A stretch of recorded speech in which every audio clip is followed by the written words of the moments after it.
Once upon a time, two brothers who lived on adjoining farms fell into conflict. It was the first serious rift in 40 years of farming side by side, sharing machinery and trading labor and goods as needed without a hitch. Then the long collaboration fell apart. It began with a small misunderstanding, and it grew into a major difference. And finally, it exploded into an exchange of bitter words, followed by weeks of silence. One morning, there was a knock on John's door. He opened it to find a man with a carpenter's toolbox. "I'm looking for a few days' work," he said. "Perhaps you would have small, odd jobs here and there. Could I help you?" "Yes," said the older brother. "I do have a job for you. Look across the creek at that farm. That's my neighbor. In fact, it's my younger brother. Last week there was a meadow between us, and he took his bulldozer to the river levee, and now there is a creek between us.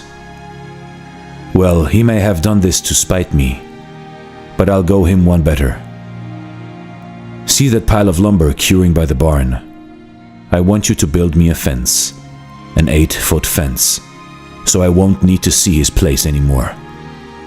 Cool him down anyhow."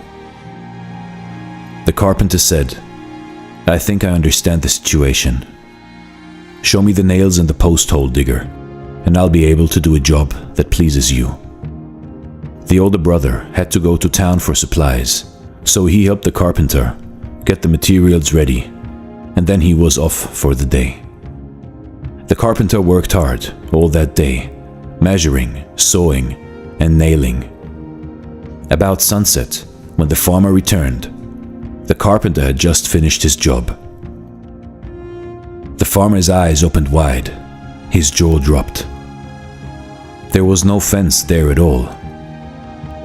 It was a bridge stretching from one side of the creek to the other. A fine piece of work, handrails and all.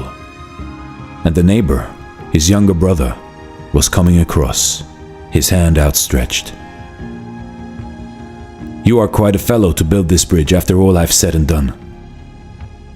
The two brothers stood at each end of the bridge, and then they met in the middle, taking each other's hand. They turned to see the carpenter hoist the toolbox on his shoulder. "No, wait, stay a few days. I've a lot of other projects for you," said the older brother. "I'd love to stay on," the carpenter said, "but I have many more bridges to build." You see, in life, in your life, every day you have the choice of building a fence or building a bridge. One of them leads to isolation, and the other to openness, peace, and harmony.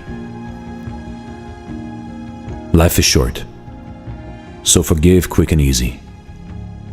And always remember the good that your brother or your friend does to you. This is Dare to Do Motivation, Stories. Thank you so much for watching.